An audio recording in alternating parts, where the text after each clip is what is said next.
Good morning.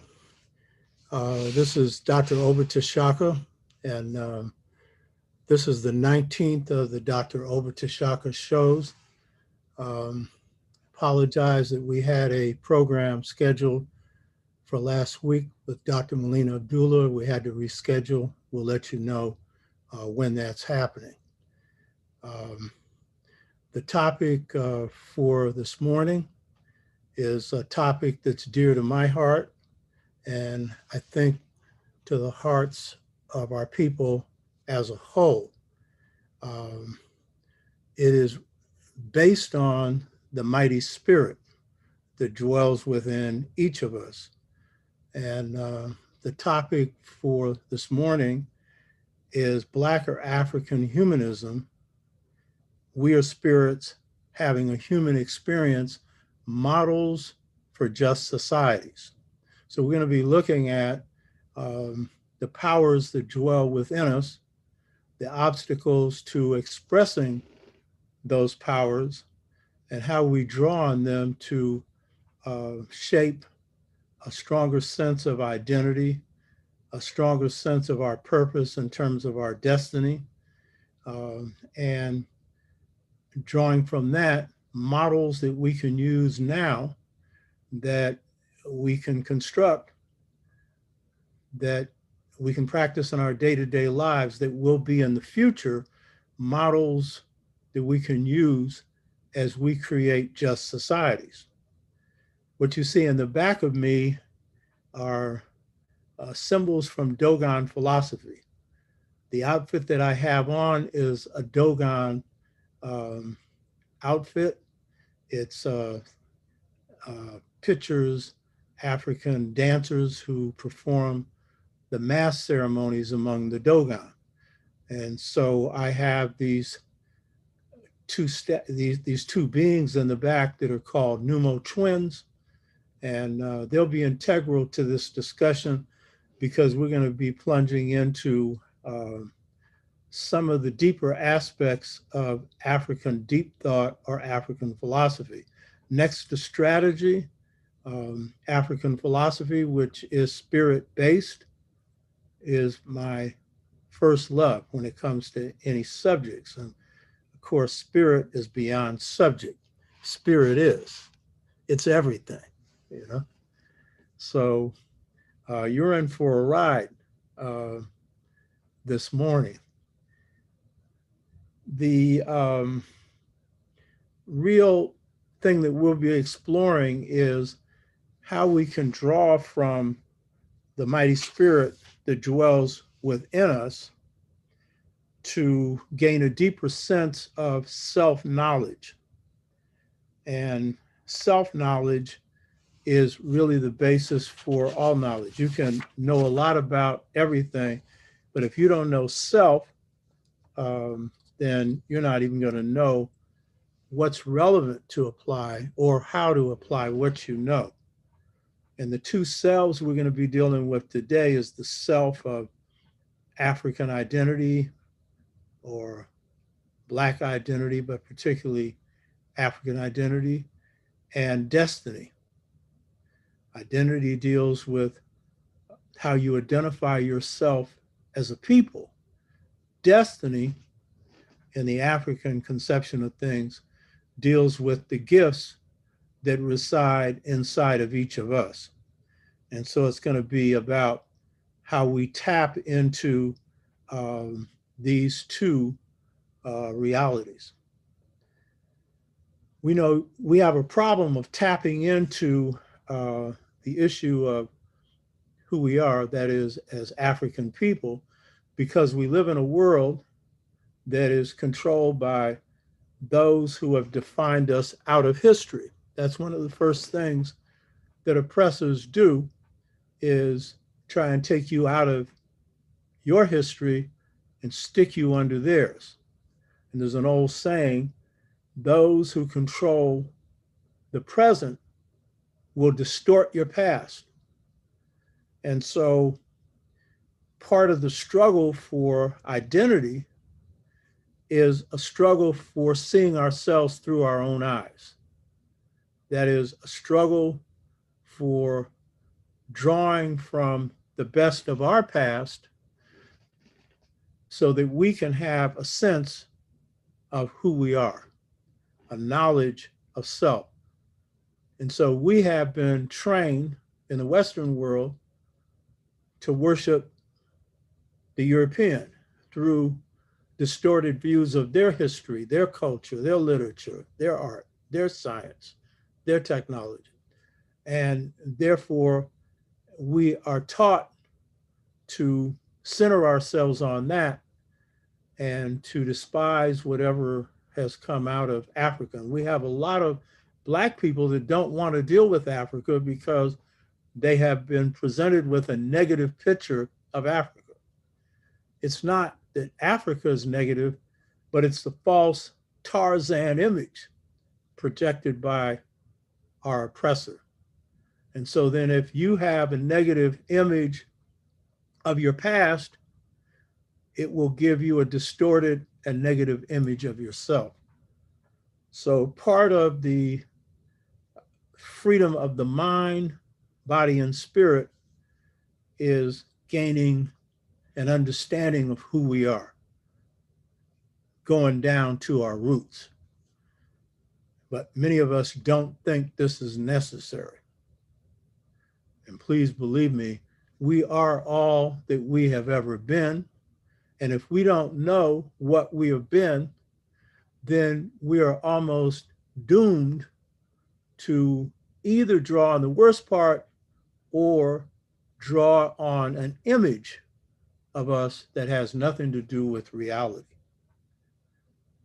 And this then puts us on what I call automatic pilot, where once you've internalized someone else's history, thoughts, literature, philosophy, culture, you can be put on remote control and don't have to be told what to do.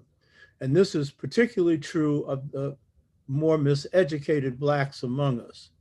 And we call this stage assimilation. And this is something that in the sixfold stages of mental freedom that we'll get into again later, we have to overturn.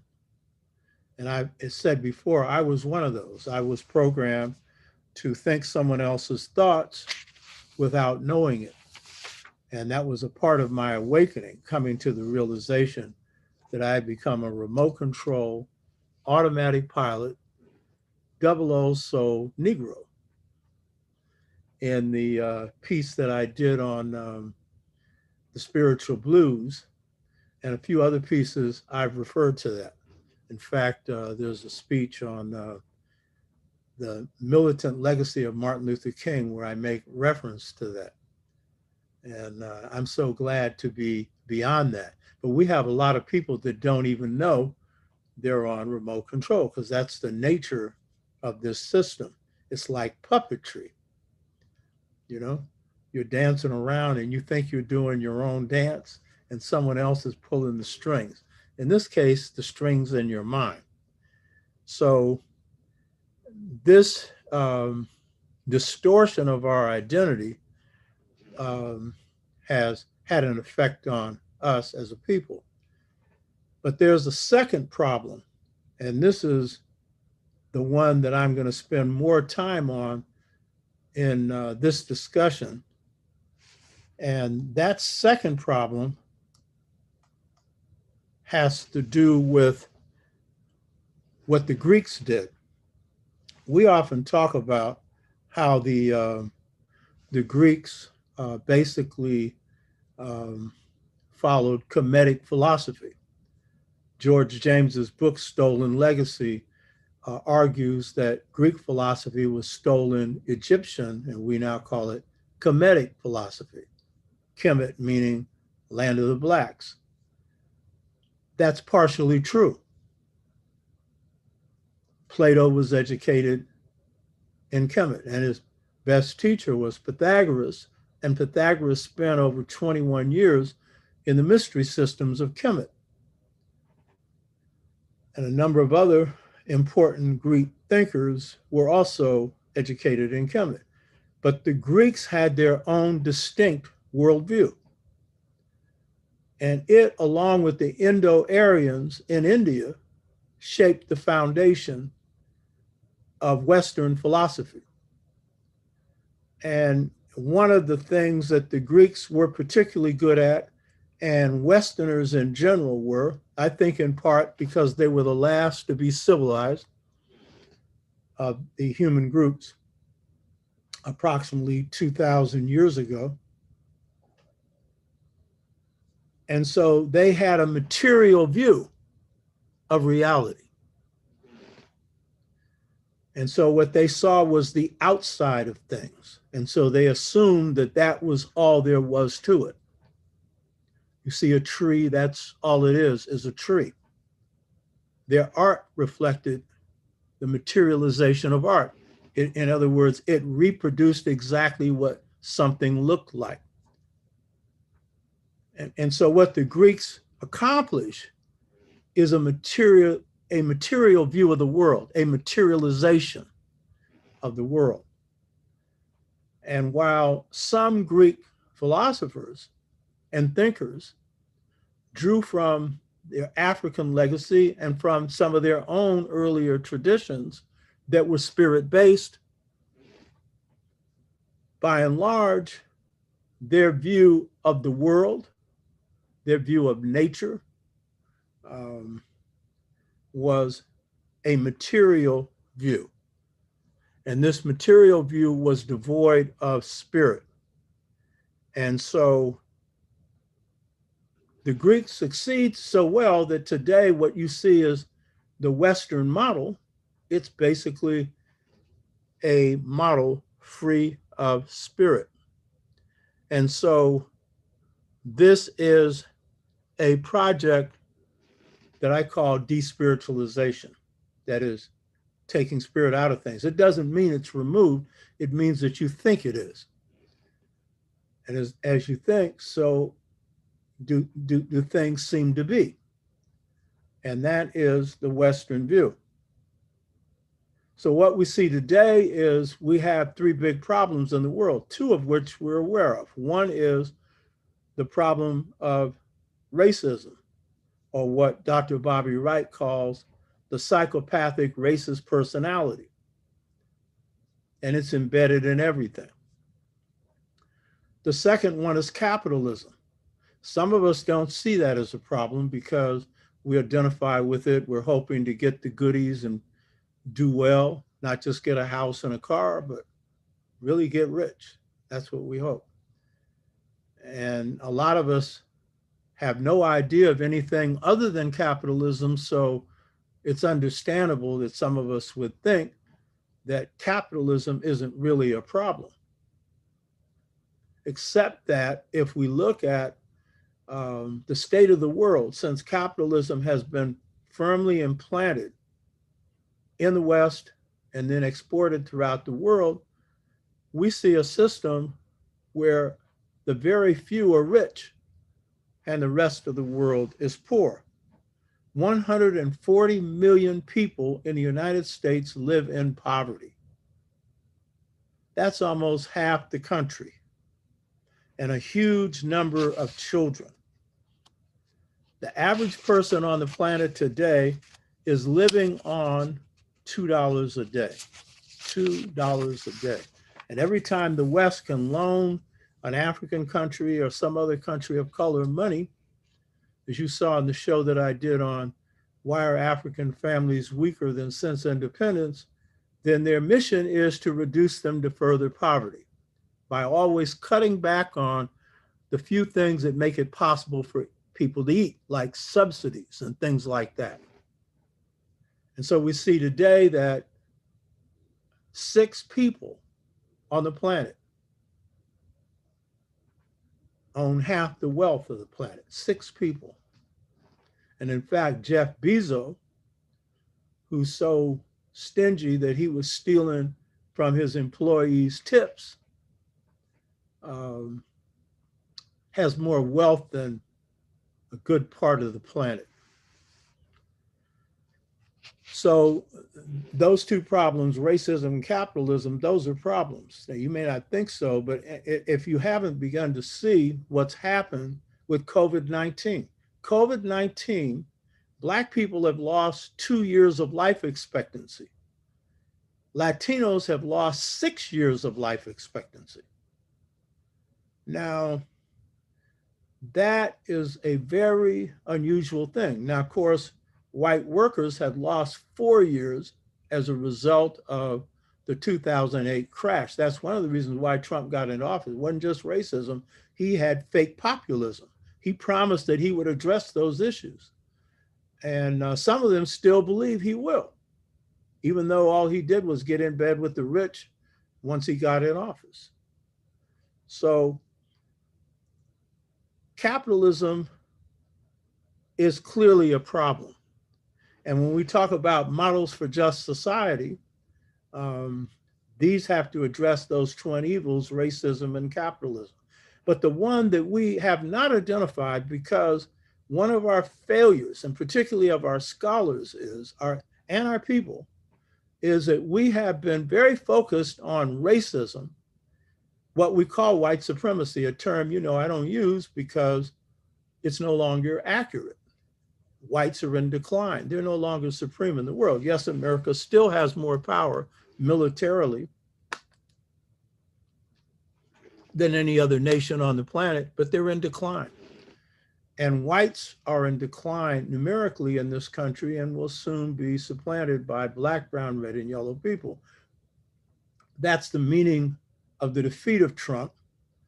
And that's the meaning of the victory in Georgia, which they're doing everything to reverse now through more gerrymandering, more vote rigging, and everything else. So whites are in a position of decline. And what we have to understand is it's led them to a panic button. So these are realities that we know.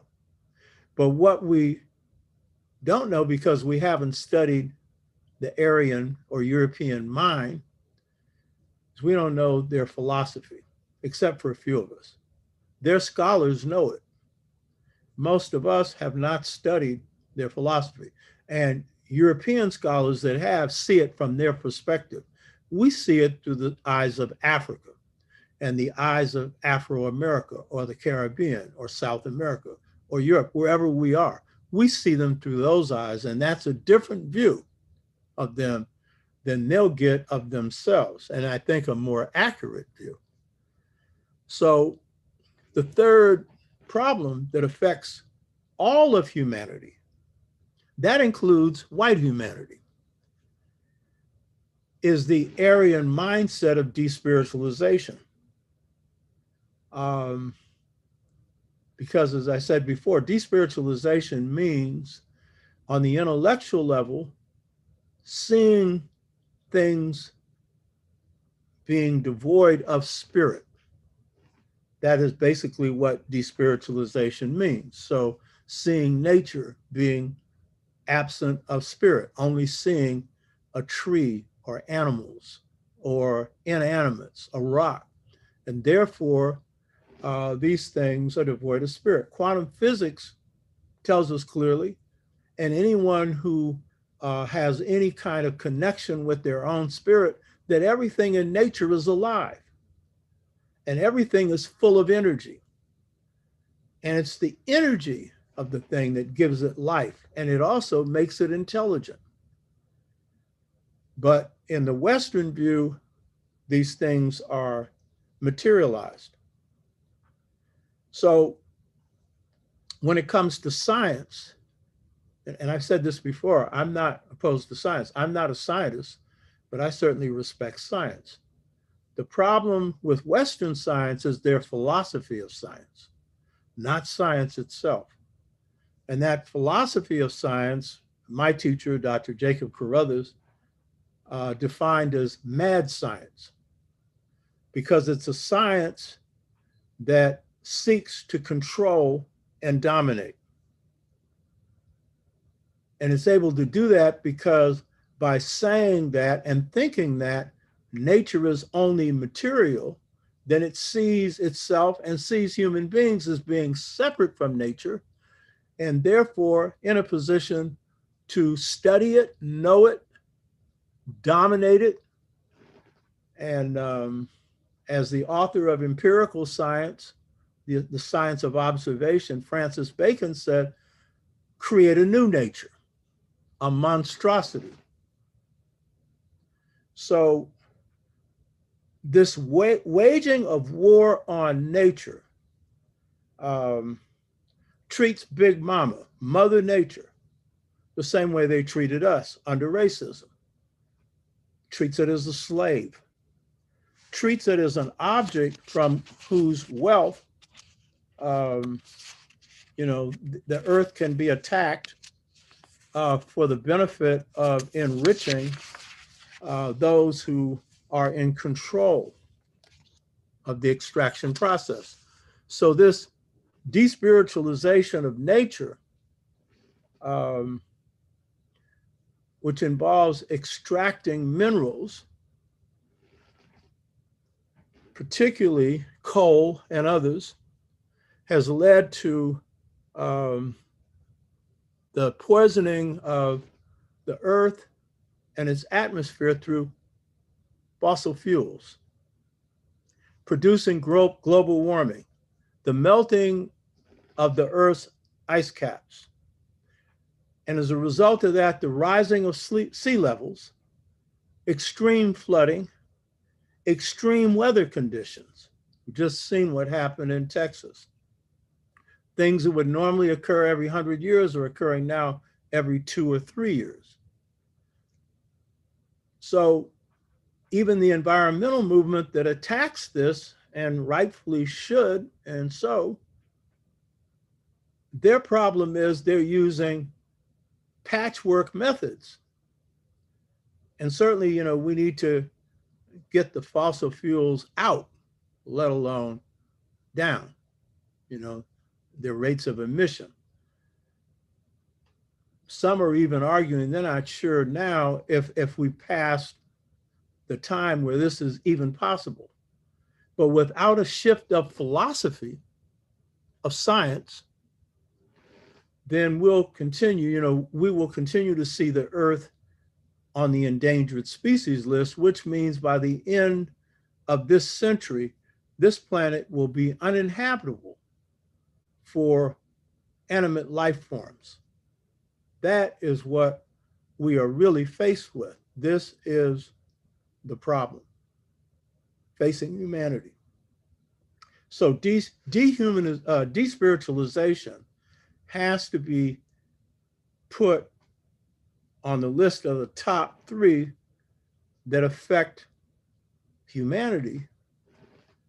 But de-spiritualization is really the most dangerous of all of them because it affects planetary existence. So what I'm going to be focusing on today is how we draw from Africa's spirit systems, how we draw from systems that come deeply out of the deepest parts of our roots that have shaped the highest levels of humanity, how we draw on them to save the planet, to construct just systems that can be a part of a just society that is coming into being. And this is something that I think some of you won't get because you think that this system is going to stay here forever.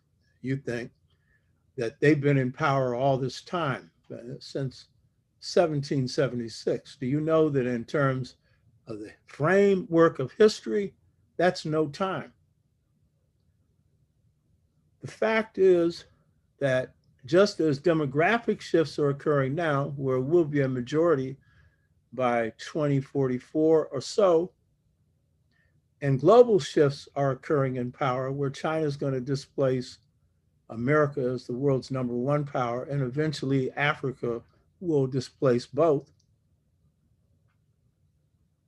This country has pushed things to an extreme. The extreme of oppression, the extreme of wealth and poverty, and that can't stand forever. And no society does. What goes up comes down. And while we are fighting around the issues of police violence and the issues that affect our people, while we are struggling to survive, while we are struggling to live through this pandemic, we need to have a foot in the past and a foot in the future. And we need to be thinking about what can we do to make this place a better place? And we need to especially think about that for our children. And I always say, you know, this is not a 50-yard dash, this struggle we're in. This is a relay race. It's a generational relay race. We're passing the baton on. And so that is the nature of this struggle. It is the nature of being human. It is the nature of how you overcome oppression.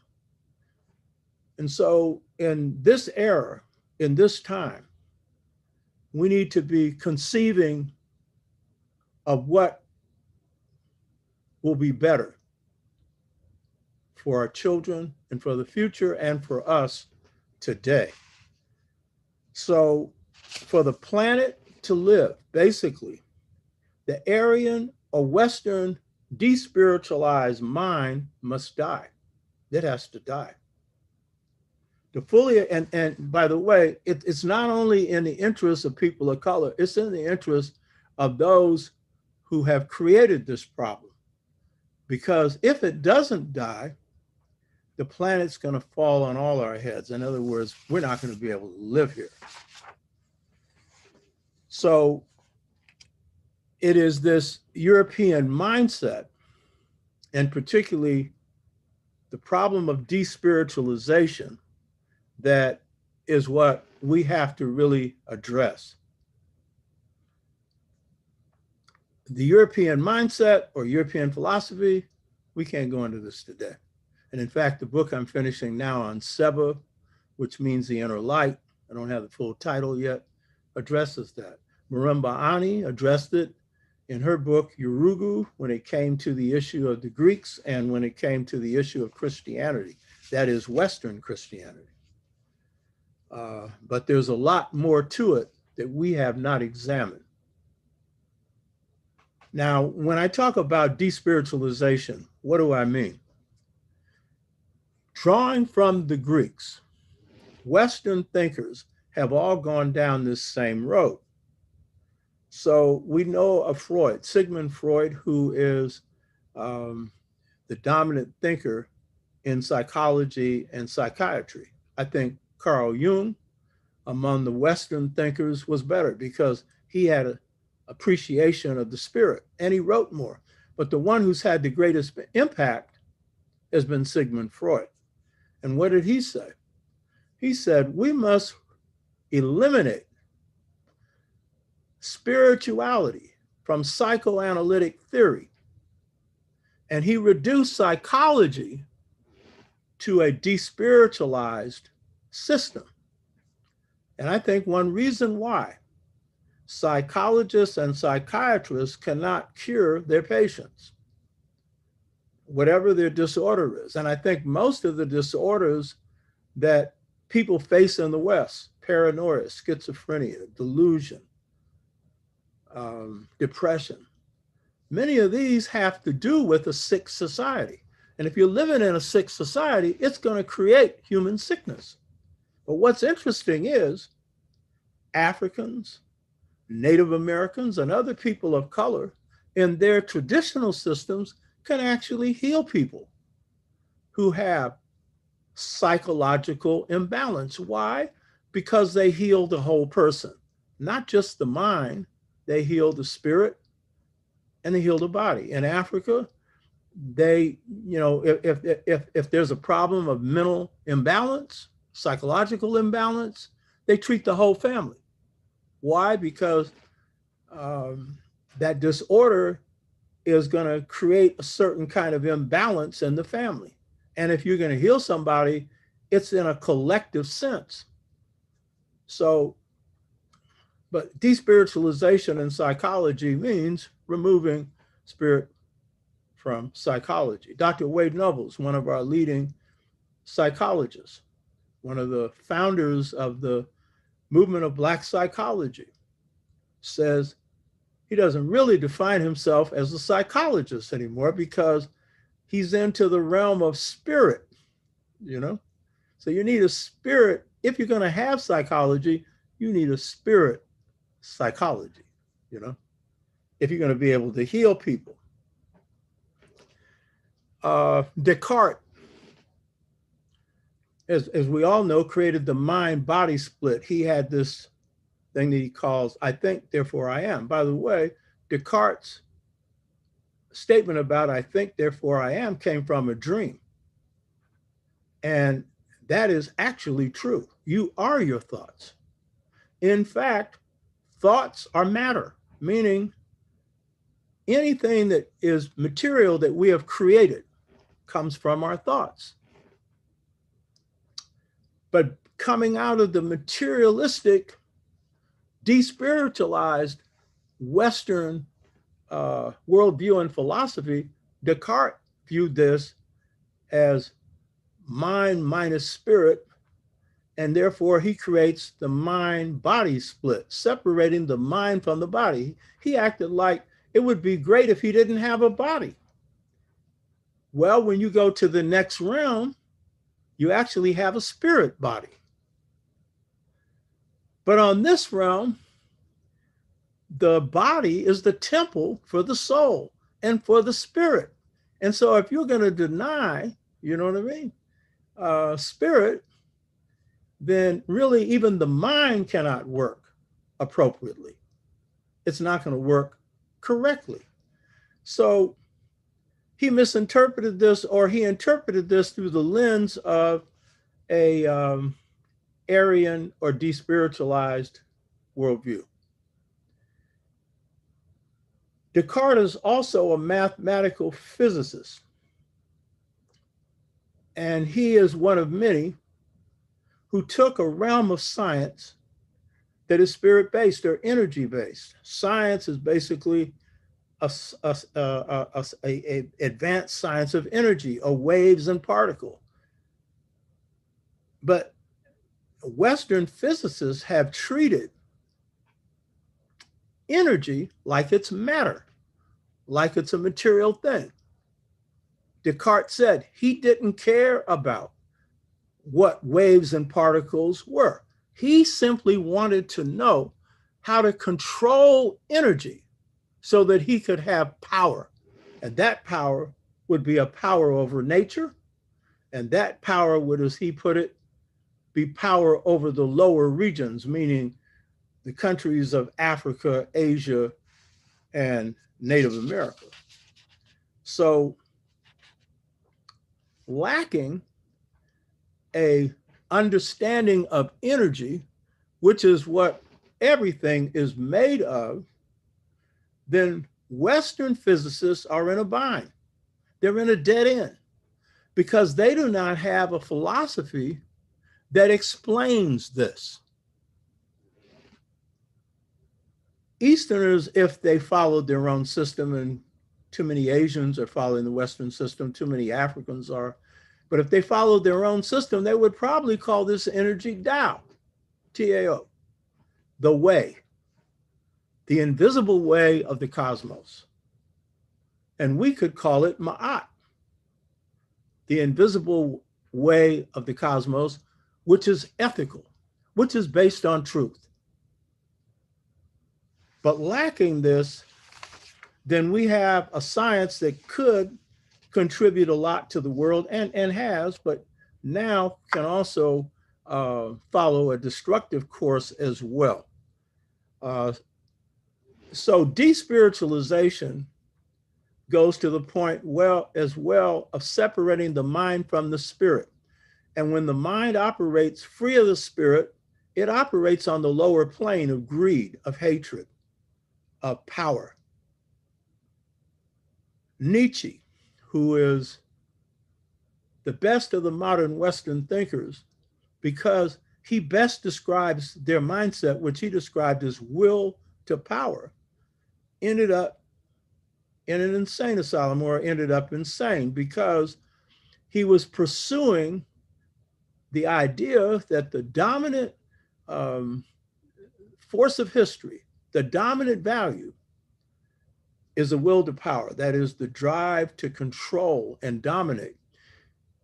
And that has been, and this is why he's brilliant, that has been the major drive of Western history and Western culture. But he tried to make this a law. He said this was a law for the human species. Domination. When in fact, that is an outgrowth of an Aryan or European view. So some African Americans have been infected with this despiritualized thought, particularly the more highly educated. Not all, but some. And worst of all, those who begin to assume leadership who have no appreciation of the spirit, mind, body connection, because through spirit and mind comes compassion, comes care, comes identifying with the human condition. But if you separate that mind from the spirit, which is an intellectual exercise because the human being is basically a spirit that's having a human experience. But if you think that way, then you take on this view of the West of objectivity. And so when you're coming in and exploiting people like the Republicans are doing in the Senate right now, voting against or at least pressuring, and then a few moderate Democrats taking their side, pressuring against a minimum wage of $15 an hour, which when in almost every senator is a millionaire. Put them on $7 an hour, which is the minimum wage right now. Who can live on that? But when you have this despiritualized mindset and you're serving the interests of the greedy and the hateful, the racist, you can do that. You can be inhumane. So de-spiritualization is a clear and present danger to humanity, to the planet. And so it has to die. That mindset has to die to save the planet. Fortunately for Africans in this country, Africans around the world, our cultures are spirit-based. And so we have in the spirituals this song that was Fannie Lou Hamer's favorite song. This little light of mine, I'm going to let it shine, saying that the spirit that is within me, I want it to shine. Our culture is based on that. So this is an antidote coming out of African American culture, African Caribbean culture, African culture to this despiritualization. But we find the best models for this coming out of the deep structure of African culture. Other people of color have this in their own deep structure.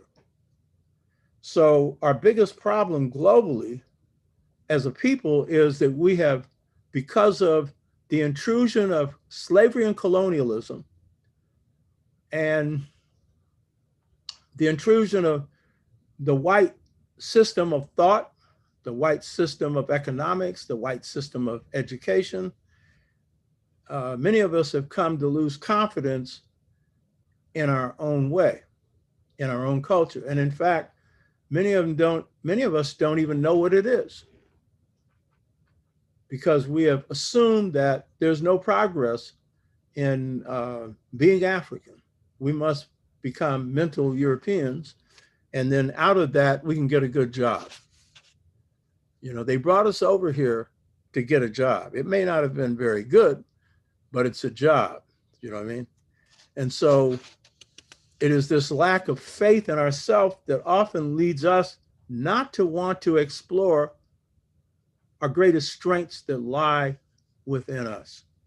And of course, I said this before, one of the greatest weaknesses of the African in America is we underestimate our own strengths.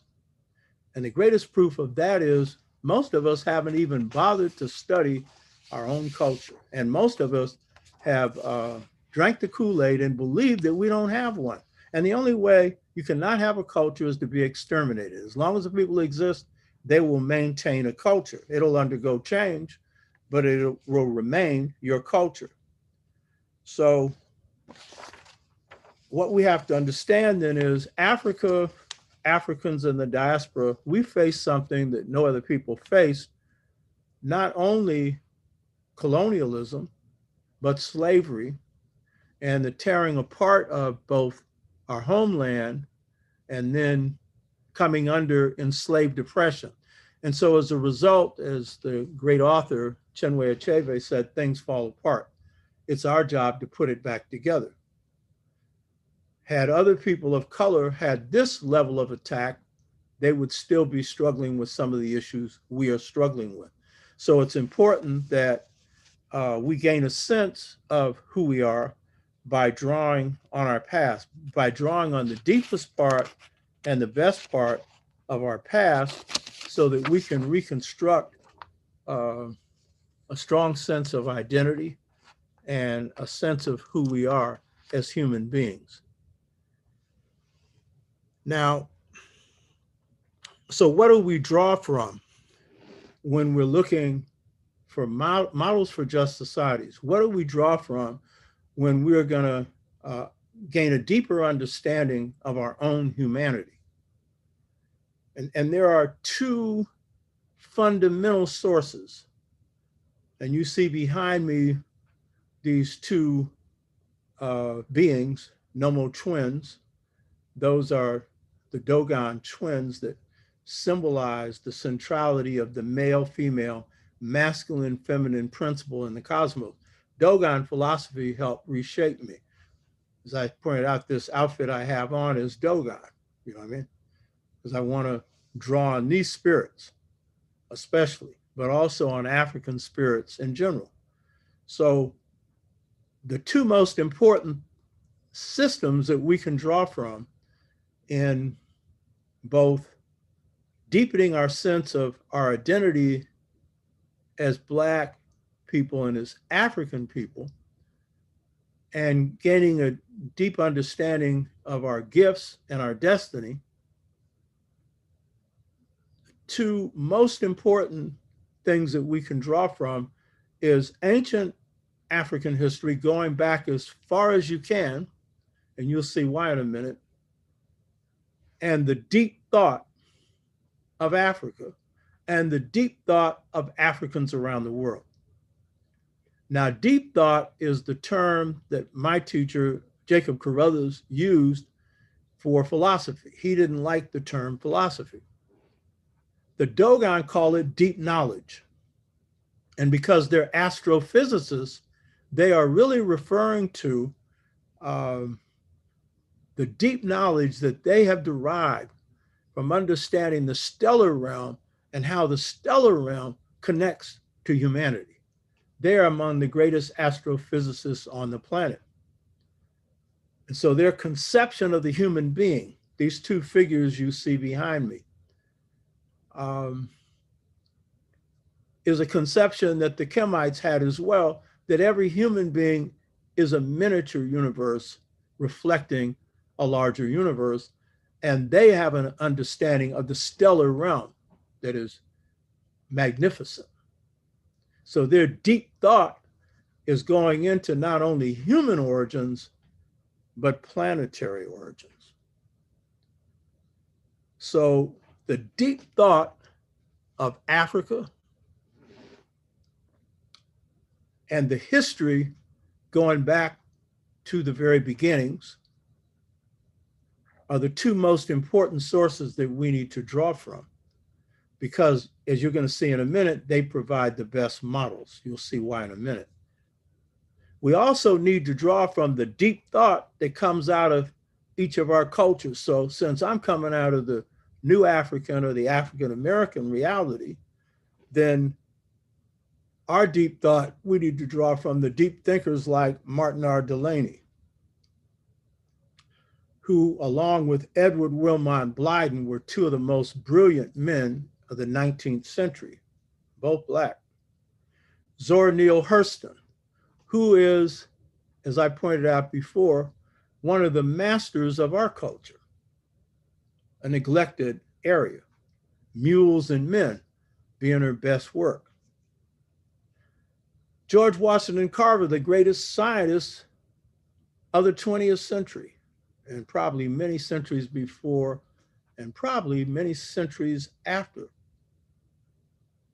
And this man had some deep understanding of our culture. He was one of the highest manifestations of it as a kind human being, but the most brilliant. Malcolm X, we had a show 2 weeks ago. It's a really good conversation with Brother Babazak Kondo, and we've had over 41 comments coming from people on that. Over 100 people subscribed to this show based on their interaction with that. That was a 3-hour conversation, and I'll bet you're not going to find a better exploration, not only of the assassination of Malcolm's, but a lot of the dynamics, the human dynamics, both human and inhuman, that went into it. But Brother Malcolm, Big Red, El Hajj Malik El Shabazz, one of our deepest thinkers, and was constantly evolving. He was reading books that a lot of our scholars still haven't read. Ella Baker. Ella Baker was a situational thinker, meaning her thoughts were in the African frame of reference. They came out of her experiences, and it made it very hard for the system to really understand her because she didn't have a laid out blueprint. So, it's kind of hard to figure out, where's this woman going? She was going deep, and she was a reflection of Southern Black culture, which is the most African among us. John Coltrane. The art form that we've created is the highest realm of our culture, at least those that practice it on the highest level. And Coltrane was a deep thinker. He studied history, religion, philosophy, but his philosophy of music was heavy. And he piped into God's mind. And again, he was a beautiful human being. Even on drugs, he didn't steal or lie. And then Dizzy Gillespie, should read his book, To Be or Not to Bop. That's some deep philosophy in there.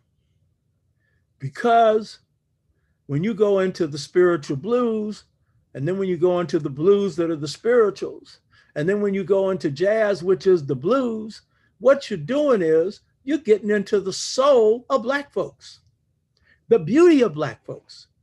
The best thing that I've done on these shows is the spiritual blues. You should check that one out. That was just like this one is my heart and passion because it's the spiritual blues, baby. Check it out. You hear me? As I pointed out before, the great healer among the Lakota, Fool's Crow said, God is a sucker for music. And if God's a sucker for music, I can imagine what a sucker God is for Black music, soulful music. When he hears Aretha Franklin, you hear me? When he hears the souls of Black folks coming out in that African voodoo expression translated to America, God has to perk up and tell his spirits in heaven, hey, be quiet for a minute. Let me hear that. Because what does God get out of our creation? One of the things is whatever we create, especially for good, because this is the realm of free will. And so we have choices here. And so when we make choices to create beauty, especially to create beauty out of ugliness, God has to have a special appreciation. We have to draw from the deep thoughts of John Henry Clark, my teacher, Dr. Jacob Carruthers, Dr. Asa Hilliard, Dr. Nathan Hare, who is the father of Black Studies, shaped the curriculum for it. My good friend, who's also a boxer, by the way. I saw pictures of him boxing when I was at Howard in the 80s, and that man could throw a punch so fast, the guy was on the floor. You know what I mean? And Julia here, she's bad. Dr. Sharcey McIntyre, some of you haven't heard of her, you know. Great scholar, sister. She did a lot of work on the development of prisons. That was her PhD dissertation. And Lerone Bennett and many others, but I want to really stress Lerone because Lerone, as I pointed out before, he wrote many things. He was a historian, but his greatest work is a little 123 or 4-page book called Negro Mood, later renamed Black Mood. His best work, because he got into the depths of African-American culture. He didn't know it, but he was describing the continuity of African culture. So we have to draw from the deep well that we have here. Africans in the Caribbean have to do that. Africans in South America, and certainly continental Africans. The modern thinkers who are good, not just the past. Now, why is ancient African history so important? And why is it important to understand the earliest periods of history? The main reason is that these societies, and I'm talking specifically about the hunter-gatherer societies that we neglect and put into the field of anthropology, these are the most just societies. They are also the first, coming into being 144,000 years ago. I cover this in my book, The Integration Trap, Generation Gap, caused by a choice between two cultures. So why the most ancient? The Kemites called it the happening before happening happened. The first time, or what the Kemites call septepi, the first occasion.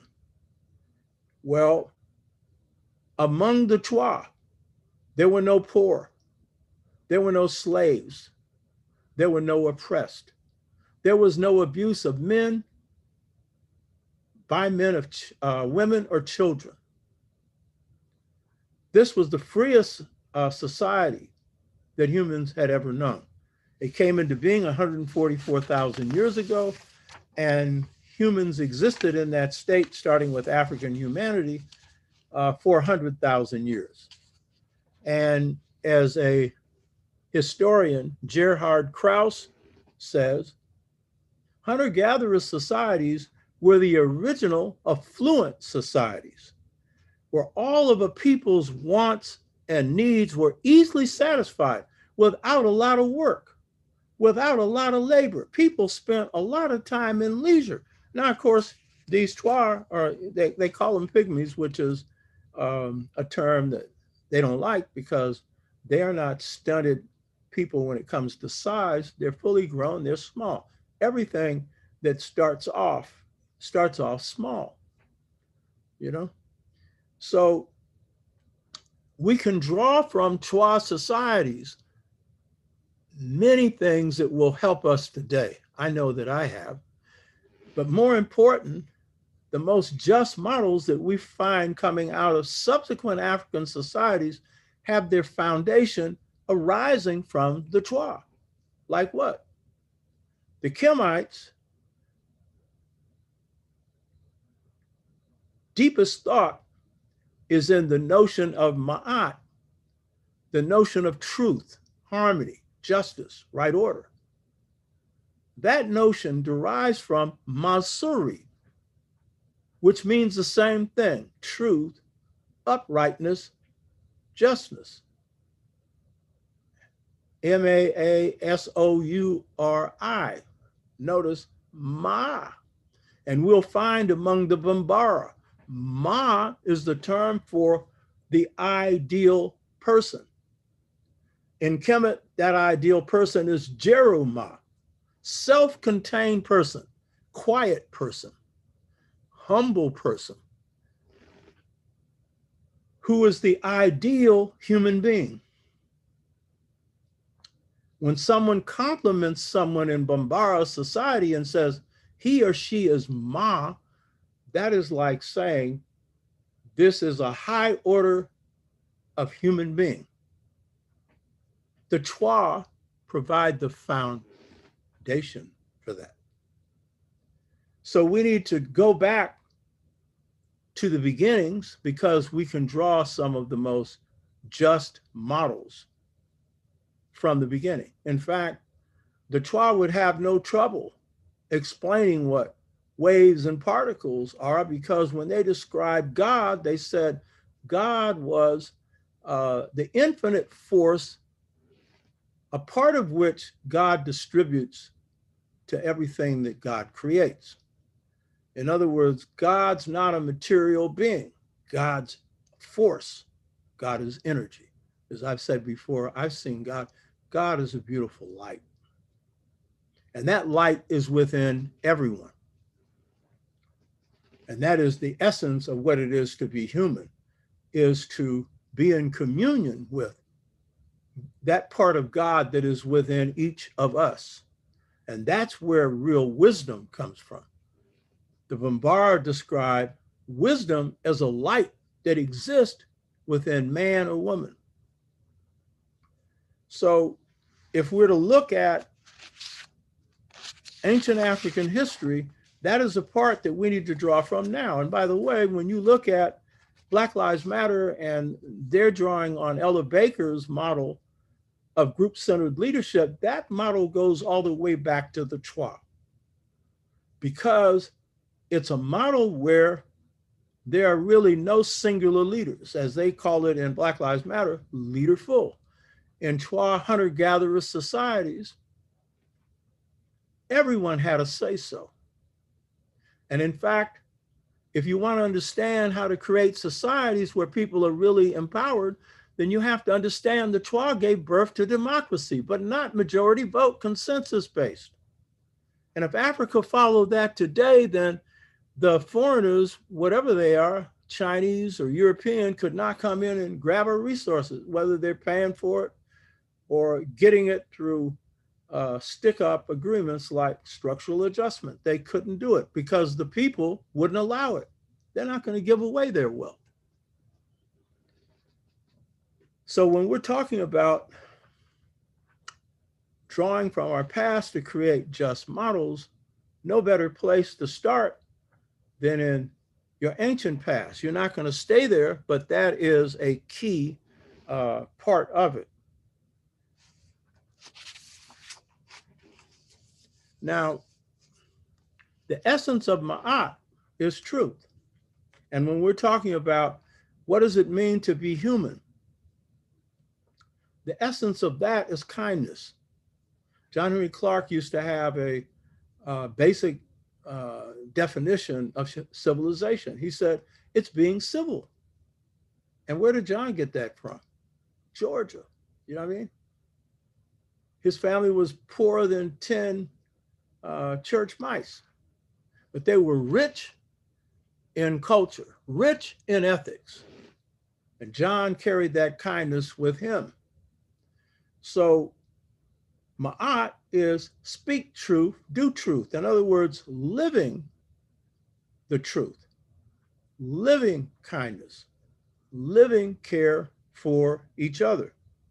So African cultures, African American, African Caribbean, African, wherever we are in the world, are ethically based. We may not all be ethical. We have come under some stormy weather.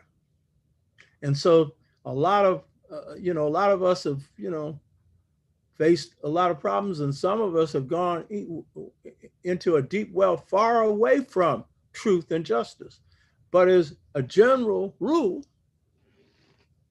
our people still adhere to that. So the topic is African or Black humanism models for just societies. We are spirits having a human experience. So Descartes separated mind from body, and we see all these other separations in science, and these have brought about real problems on the planet. One of the things that Western man has done is create this idea of a human being that is an isolated individual. And this isolated individual is separate from nature, often separate from other human beings. And the worst part of this is this philosophy of individualism, of the individual before the group. And it's especially dangerous for powerful individuals because they can do what they want. So African American culture has addressed this in that it recognizes, because we've come up under this individualistic system, we recognize the importance of the strong person.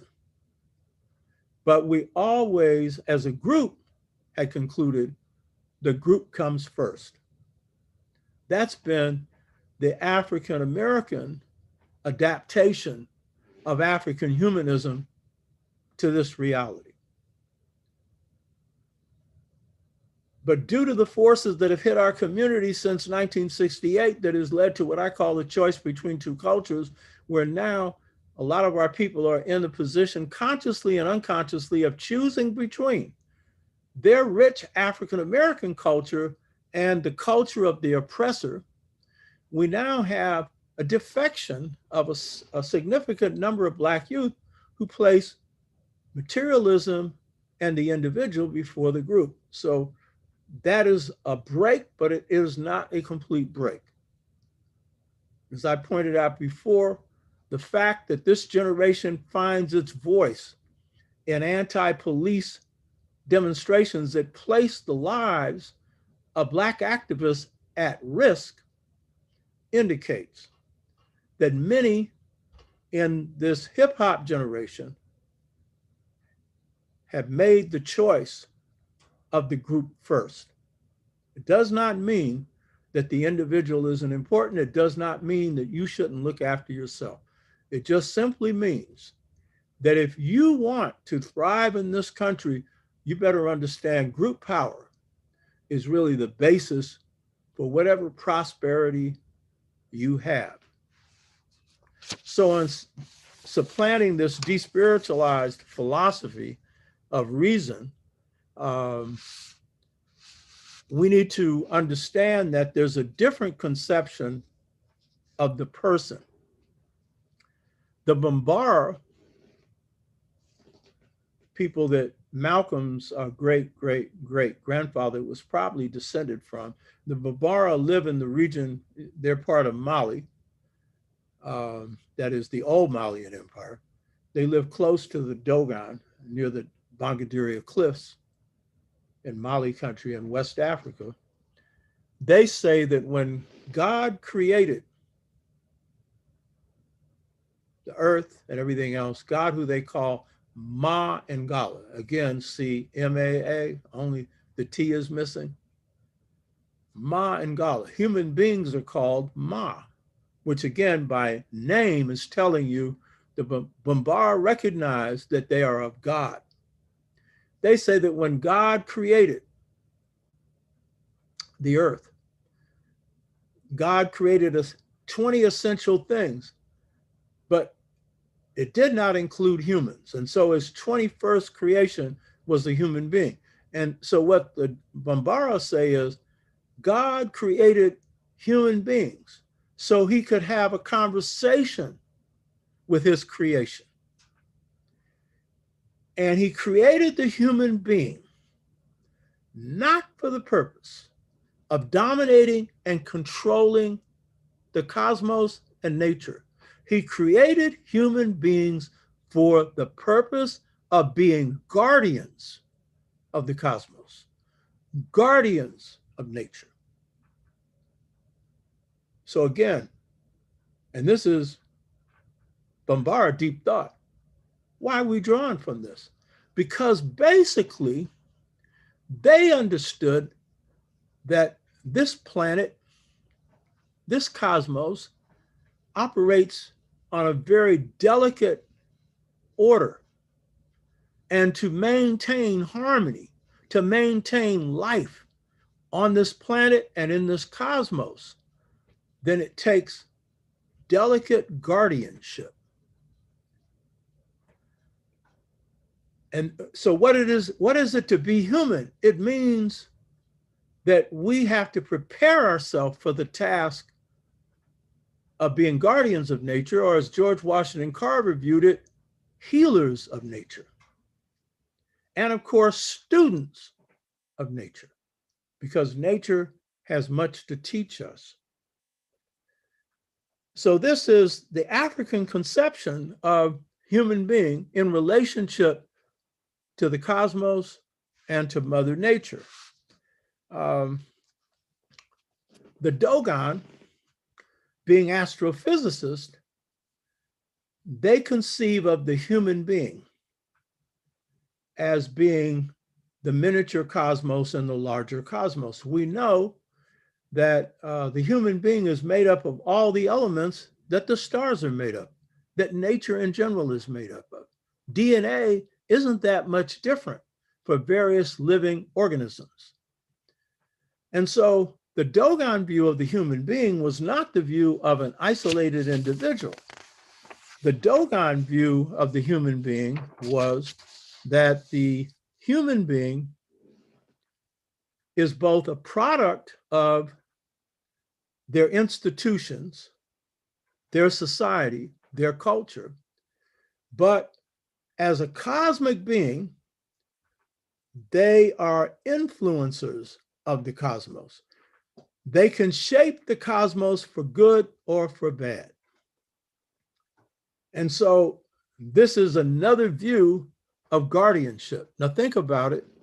Of all God's creatures, which one can throw the planet out of balance? We already know the answer. They've already done it. Human beings. And this de-spiritualized system has set them on that course. This desire for power has set them on this course, and it has put the whole planet in peril.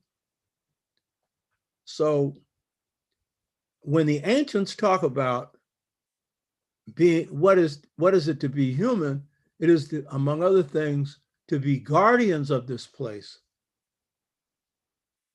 We're finding out now through the negative experiences of de-spiritualization and global warming and whatnot, that that's true. And so any kind of education we have should be preparing us for that. So let's go a little deeper. There's another realm of thought that we need to study, and this is a realm in the West that's called parapsychology. Parapsychology is the study of life after death experiences. That is, people who are on the operating table die, and for a few minutes lose all life indicators, heartbeat, breathing, everything. And they've studied thousands and thousands of people who've had this experience.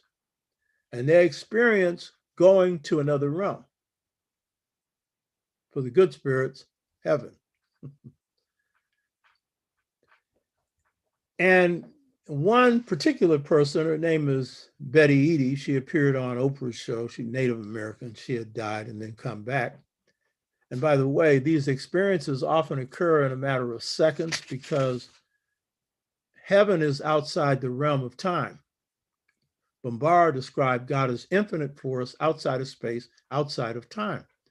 And so what happens in a millisecond in heaven could be years on earth. There is no time there. It's a realm of experience. And so in a very, very short period of time, they have vast experiences.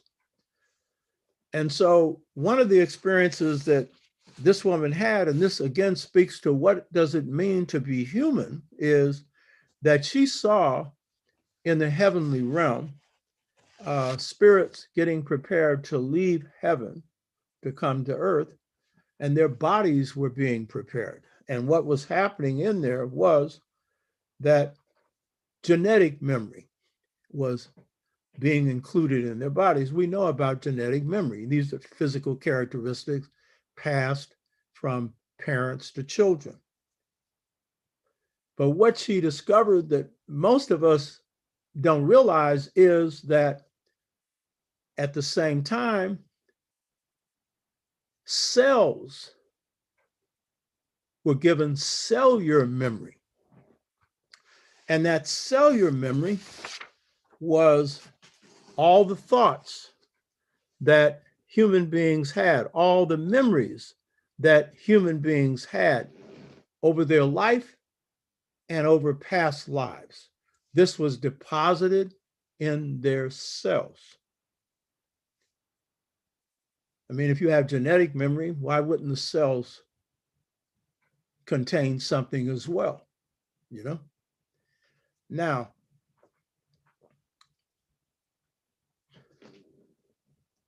this in part explains why Africans who are torn away from their culture still continue, that is from Africa, taken in slave ships to the Western Hemisphere, the United States, or wherever, why they continue to manifest fundamental cultural practices that are African, caring for other people. As Carter G. Woodson said, Blacks were caring to a fault. If a Black person had a quarter and that was their last quarter, this was right after slavery, they give that person that needed it that quarter. And Black people survived on this because we would feed strangers at the drop of a hat. If someone comes into the house, share the food, even when you had hardly no food to share. That is a part of the sharing ethos that comes out of caring that's deeply African. So some of this could be cellular memory. The belief in spirit, the profound belief in spirit, the need of Africans to have a say-so in everything, this whole democratic impulse that starts with the Chwa, that's basic to African people. We don't like anybody telling us what to do. So some of that you could explain by cellular memory. Now you'll say, well, no, but it could be explained by culture. And yet it is, you know what I mean? Because we reconstructed cultures in the US and the Western Hemisphere that had an African foundation. But how do you explain to George Washington Carver, who was raised almost wholly among white people, except for a few people in the household of his master, Carver,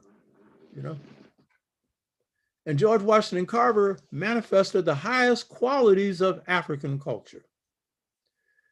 He was so humanistic, he didn't care about money. He was about helping other people. Kindness beyond expression, almost. And he had some of the deepest understandings of how the culture worked, cellular memory. Now, think about this. We talk about post-traumatic slave syndrome, and no doubt, the legacy of slavery lives on in us. There are behavior patterns that clearly derive from slavery, including the use of the word, that N word, you know what I mean? But a whole lot of negative patterns and some very positive ones. So, we know that that continues. Now it's 400 years, because now, this system acts like you're still a slave, the way these cops treat you, the way the society does. So that's 400 years. But then If there's such a thing as cellular memory, then it means there's another 144,000 years in you. And that is like at the core of your humanity, along with the cultures that you've recreated, along with the deep thought that comes out of the systems that you have created. So this is another reason to say that when we dig deep into what it is to be human, spirit is at its core. And we know something about cells. Technically, the way our cells are constructed, we should be able to live for almost forever. I mean, there's no limit on how long a human being can live. But of course, we know there is a limit on this planet. But what's interesting is that enslaved Africans often lived to about average age 50, 55. But many lived to 120, 123. My great aunt lived to 120, you know? Telling you there's something else going on in those cells. And you definitely don't have to drop dead at 70 or 75, which is the Black life expectancy is shorter than the white one due to oppression.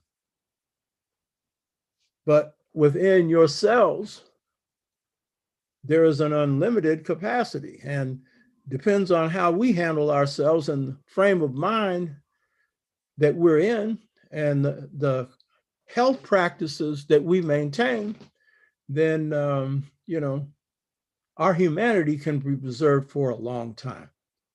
And so part of it is in your hands. So when we look then at what it is to be human, parapsychology and many African philosophical systems say this: when God created the heavens, God created multiple cosmoses. That is, the Dogons say 10, they mean many. They say, we as spirits were there with God, aiding God in creation. Now you say, oh, really? Thought God did all of that in a few days. And how could we do that? Well, we're of God as spirits before we came to this earth. If that's true, and even if it isn't, we know the essence of being human, aside from being kind, aside from pursuing the truth, which is the essence of being human. The core of being human is being creative. And the African and enslavement resented slavery more than anything because it deprived them of his or her freedom to create. And they did everything they could to defy it. They created a culture and they created an art form right under the nose of the oppressor. And it was pure beauty. So, what is it to be human? What is it to be a being who is in a body having a earthly experience, but is a spirit that is defining the reality of that body? What does that mean? It means that's the essence of being a human being.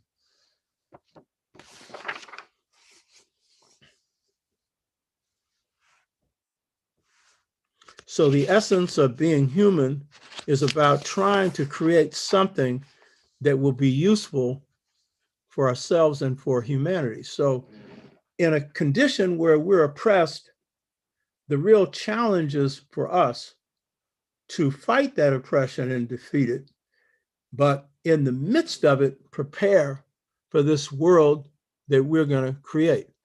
Malcolm was in Ghana in 1964, and he had met the Minister of Culture. And afterwards, he did a riff because this was kind of like him going back to his street days. And so he said he could conceive a time where Black people would do like the Black musician and go inside themselves and create a new society, a new philosophy, a new family system, a new economic and social system. And then he said, provided that we had the power.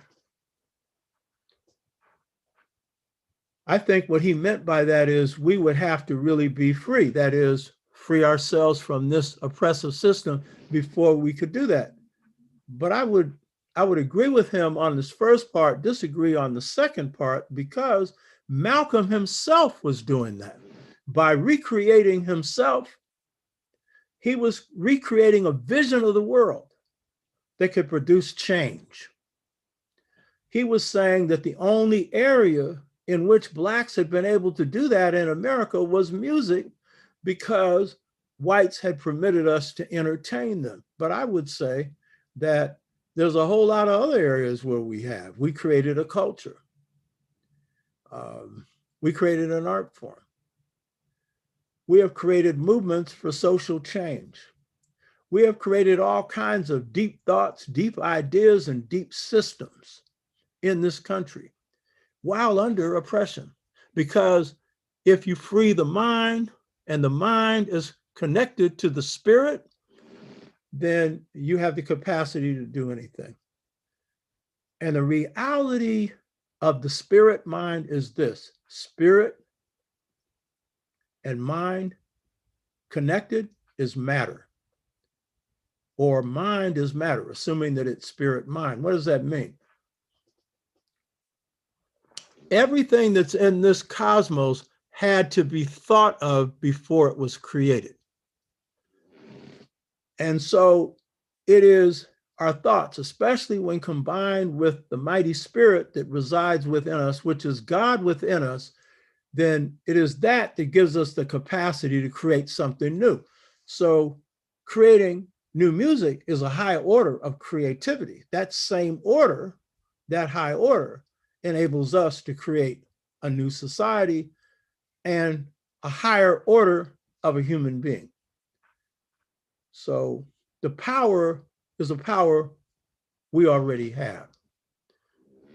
If you believe it, you can make it happen. You hear me? And if you don't, then it won't. And then we'll run around saying it wasn't possible. It's all in how you think. And that is tied to your spirit. And that will then govern your actions as well as your speech. So in shaping models for a just society, there's some criteria that they need to adhere to. And the main one is this: they must be models that transcend this society. They must be models that break with the models of oppression. And in order for us to do it, these models should be things that we have tested. That's key. Because if we don't transcend the models of this oppressive society, when we get to the point where we're running something of our own, we will reproduce the systems that we've lived under. I had a friend, Dr. Lodge Daly, had been a former prisoner in Soledad prison, had a group called the Soledad Prison Poets. And when he came out, he would do a lot of poetry, come to our organization and do it in the community. And Lodge had run a test on people, because he then went back to school with Dr. Nathan Hare. They both got PhDs in psychology. Nathan already had one in sociology. He had been whiteballed by the university, so he needed another job. And Nathan, basically, good psychologist, good analyzer of people. And so he did an experiment on what would Black people do if they were free. So they got to plot out all these things. You know what they did? They did the same thing they were doing under oppression, because that's all they knew. You understand? And in fact, some of our Black liberation movements, ended up failing because the slave mentality was still influencing their behavior. That discussion you saw on Malcolm and his assassination? Had the leadership of the Nation of Islam undergone the freedom of the mind process and the freedom of the spirit and body that Malcolm underwent, they would have never been in league with the FBI in executing Malcolm. So, biggest thing we have to overcome is our own weaknesses. And that's also something that the models for just societies have to enable us to do, have to enable us to draw from our strengths so that we can transcend and overcome our weaknesses, because that's where our enemy comes at us and tries to do us in. So this is really key, that we have to have models that provide alternatives to this system. Models for just societies have to promote self-love. And this is really key because that's the essence of humanism. You can't love anybody else unless you love yourself. And I would say for all human beings, the journey from heaven to earth is a journey where we come here to learn lessons. This is the place where we can make choices. And the whole purpose is to get closer to God. And what is the essence of God? Unconditional love. I've experienced it. I know many of you have. God doesn't judge. And in fact, when you pass on to that other realm, it's your car that's going to judge you, your destiny. It's got a record of everything you've done. And if you look at, again, parapsychology, there's a lot of people who have gone to this other side, talk about this, period where a spirit goes through a memory of everything they ever did, positive and negative, and how it affected other people. That's judgment. They just got a chance to come back to clean their act up a bit, so that if they were tilting in the wrong side, going to that fiery place, maybe they could save themselves. But if they were good people as well, they got to see what that process was. So contained in you is the memory. You have cellular memory of everything you've ever done. At judgment, there's a memory, and we'll go into that in a minute, that you can't hide. You can't get up there and lie, say, I didn't do this. Your own spirit's going to testify on your behalf. That ain't God. So the systems that are models for just society, they have to be based on love. And they have to instill that, encourage that in the human beings that are the product of that society. The models for just society have to be models that we can apply now, not just something way off in the future, because it's the testing of it now that will enable us to understand that when we apply it in the future, when we're in control, when we're running societies, that it works. And so this takes us out of the Western system. See, de-spiritualized thought also leads to what's called the theory. And the theory is a guess. It can be right or it can be wrong. But models for just society have to arise either from practice, where we have tested things and see that they work, or from piping into God's mind, who gives us whole answers to problems that we then apply, or through good thought that we have tested and discard what doesn't work from what does work, and it promotes justice and the well-being of human beings. So this is important. The other thing about models for just societies is they must provide models or paradigms for victory. And that means that the models need to come out of victorious struggles. But don't get me wrong, we learn a lot from our mistakes. So a lot of times correcting mistakes, that's some of the best stuff that we get, because we're basically here to learn from our mistakes, learn from our errors. We're basically here because we realize in heaven, there were some things we hadn't learned in previous incarnations. I know some of you don't believe in past lives, but you think about it. If the purpose, one of the purposes of this journey of spirits having a physical experience is getting closer to God, do you think you're going to get close enough in one lifetime? I don't think so, you know. And in fact, if you look at your strengths as a person, those are usually the lessons you've learned. Those are the things that you do well. And in most of those who have studied this realm of life after death, they say very often we come back doing some of the same things we were doing before, because meaning profession or something, not always, but sometimes. And that's because these were lessons we learned before. But the real thing about life is not the things that you already know. It's those things you don't know how to handle.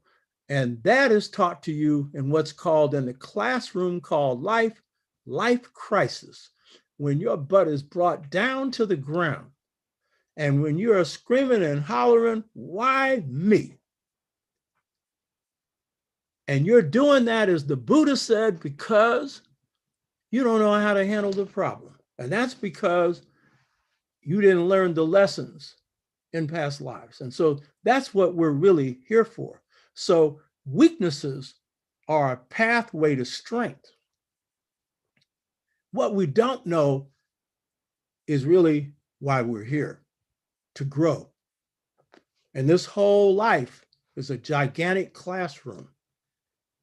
And so when we're talking about shaping models for just societies, it is an essence to create the best human beings possible, to create situations where we can have some life of enjoyment expressed through love. So in the beginning, we're talking about how the slave mentality is one of the things that's still with us to some degree, and it's something we have to overturn. And one of the things that enslavement did and miseducation does now is instill in the most miseducated among us, not all, but too many, contempt for our own people, which means that we have a contempt for ourselves, which means we don't know and love ourselves. And so in creating models for just societies, the liberation movement is one of the things that we need to draw from. And those that have been successful in coming up with some of the cures to some of the problems, and this one of contempt and self-hatred is one of those. And so we need to look at movements that produced solutions to this, or people who did. Malcolm, who underwent organic transformation of mind, body, and spirit. What did he go through? How did that happen? Cabral, who underwent that. A number of us underwent this transformation in the 60s, but the majority did not, or they only underwent partial transformation. And so to restore a sense of self-love, it requires that we undergo an immersion experience where through mind, body, and spirit, we undergo a life, death, rebirth from the mind of negativity, for those of us who have it, self-hatred, arrogance, disrespect for self and people, to one where we come to a state of humility, of self-knowledge, self-respect, and self-love that leads to a transformation. You've heard me say this before, that this show is grounded in the sixfold stages to mental freedom. That is a brother named Vulunlela Waboga and I, we categorized these stages. I've added something to that. And I learned a lot from Boole and Layla, who, by the way, is a chemist, a martial artist, and a musician, plays piano, a very creative brother. And so Malcolm had gone through this process, but he couldn't tell you what it was because he was too close to it. And I couldn't either when I was first going through it. It's an experience. So even when we'll go through the explanation of what the stages are you go through when you're waking up, that isn't sufficient because that is a despiritualized, intellectualized explanation. You have to experience this. This is a transformation. As I said before, in African systems, to know the truth, you have to be the truth. It's a process of becoming. It's a process of transformation. So that guy that you see in the back, Amilcar Cabral, one of the best leaders, the best leader, I think, best thinker, best organizer of any leaders in the 20th century. And the main reason is he was gifted, we all are. The main reason was because he had undergone this transformation. He said, we decided to be African, but it created a mind, spirit, body transformation. We often think of transformation as being political education. That's a part of it, but that's not the main part. Remember what Assata Shakur said about the Black Panther Party. We knew more about Mao and Marx than we knew about Harriet Tubman, or Nat Turner, our own history. You know what I mean? So this transformation is going into the depths of our souls. And as Malcolm said, drawing on a philosophy, changing our philosophy, our attitude pattern, thought pattern, communication pattern, and behavior pattern, from negative to positive. For him, from hustling to being a freedom fighter, from being slick to being smart. And I've often said, if you looked at Red, the street guy, he got to be so slimy looking that you wouldn't want to have him in your own house. But when you saw the transformation that he underwent, it was spiritual. It was reflected in his physical deportment, his communication, and his action. So this system is crucial, but it is especially crucial for leaders. It's for all our people. But the Western project has created an elite that has contempt for its people. And what we need now are spokespeople for our people, not leaders. We need multiple leaders who love the people, who place the people first. In fact, in this system, the best way to test that is if you have a committed person, they don't want money. Martin Luther King got the Nobel Prize. He refused to take the money for his family. He gave it to the movement. Malcolm made all kinds of money as the primary spokesperson for the Nation of Islam.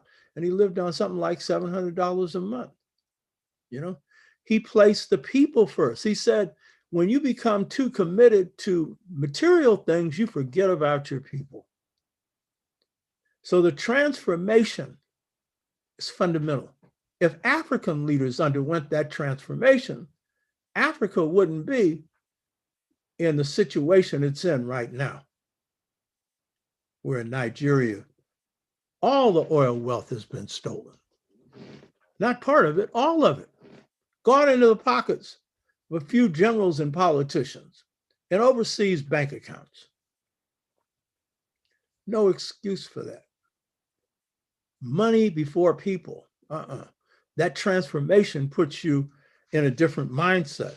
So in this show, we'll be doing the sixfold stages to mental freedom. But here's the thing about it.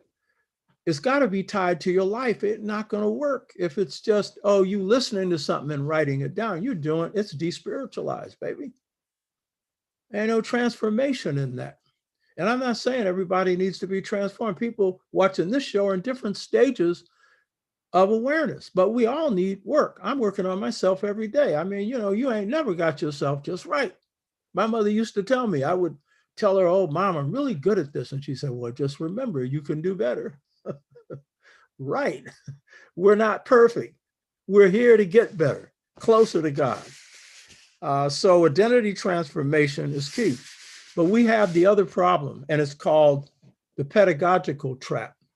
One of my friends said, you shouldn't use that word. You know what I mean? Well, quantum physics, we use that word. You know what I mean? Psychiatry, we use that word. Pedagogy refers to teaching, method of instruction. We're in a pedagogical trap. That is, most of our people are still on the plantation when it comes to knowing our history and culture. We have the white view of it. And so it takes us out of our history and culture. But for those of us who have corrected it, and as many of the people who view this show, who are doing their reading, who are studying their history, and have got some knowledge of who they are.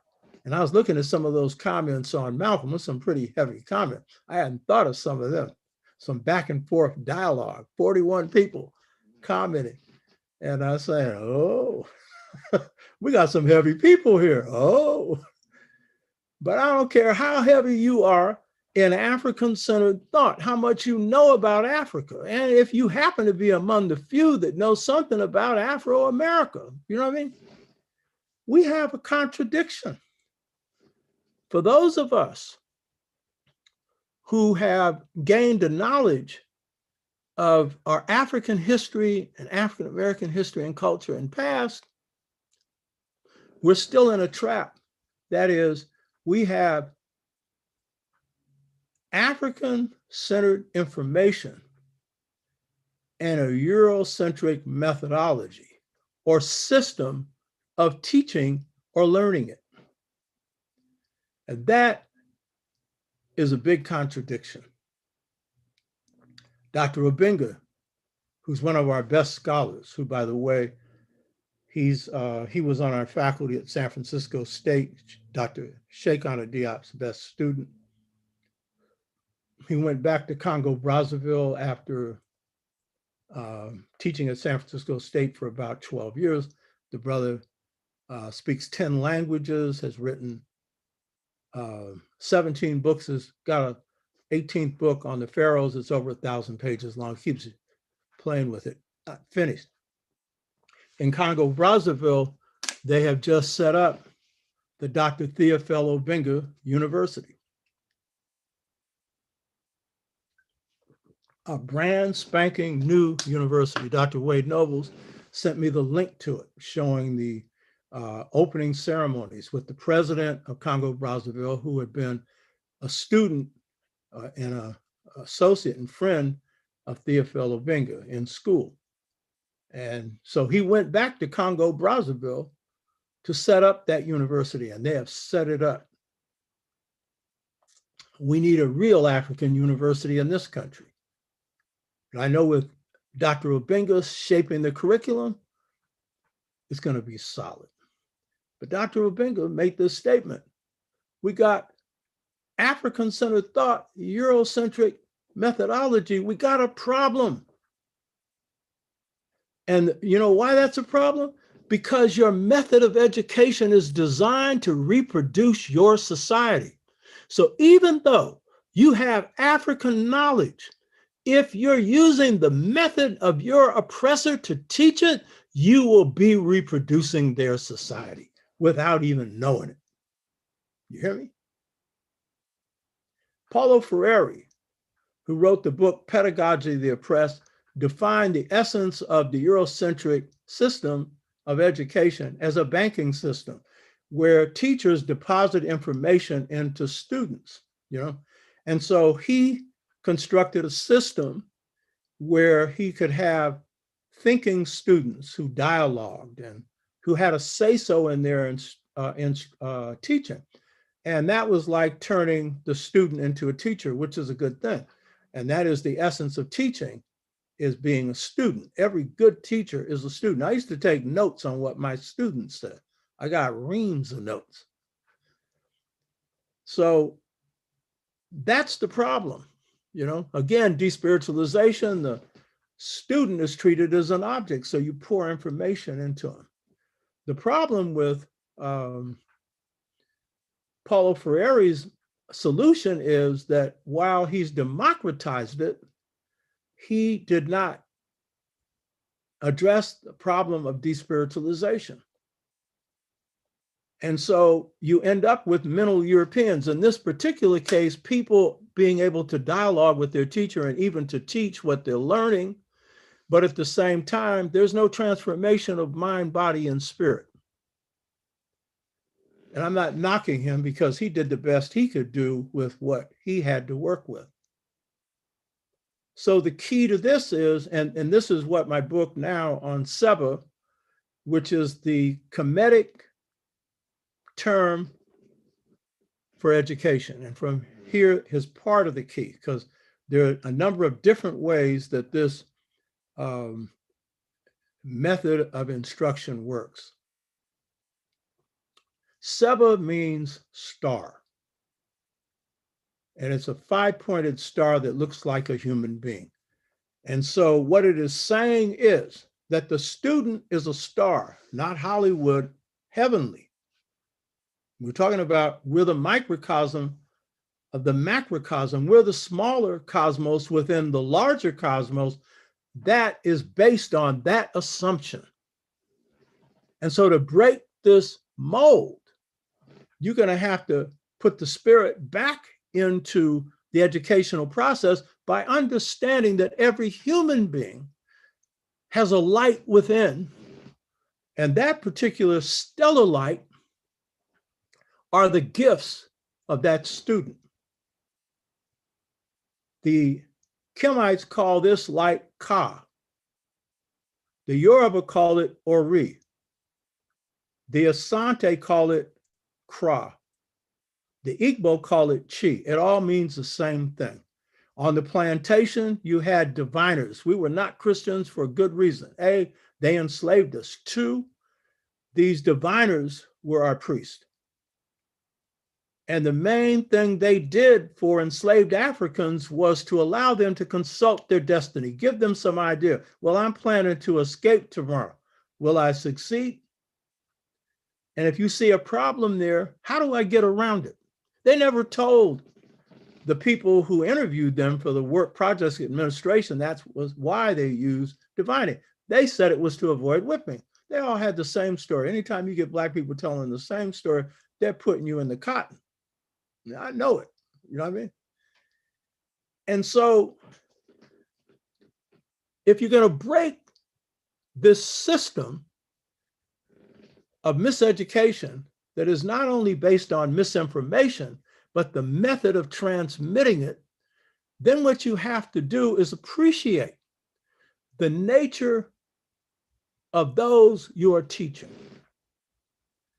And what you are teaching is a spirit who's having a physical experience, who has special gifts. Now, what the Kemites said was, instruction is a process of opening the door. What they meant by that is opening the door to the light of the student. Not depositing information, even though there's information in education. That is not the primary purpose of education. George Washington Carver said, you can't teach anybody anything. You have to bring out what is within. That was the African in him, encoded in his cellular memory.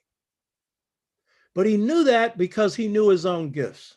He knew that when he went to school, he was just getting some additional tools to add to the gifts he already had that already made him exceptional.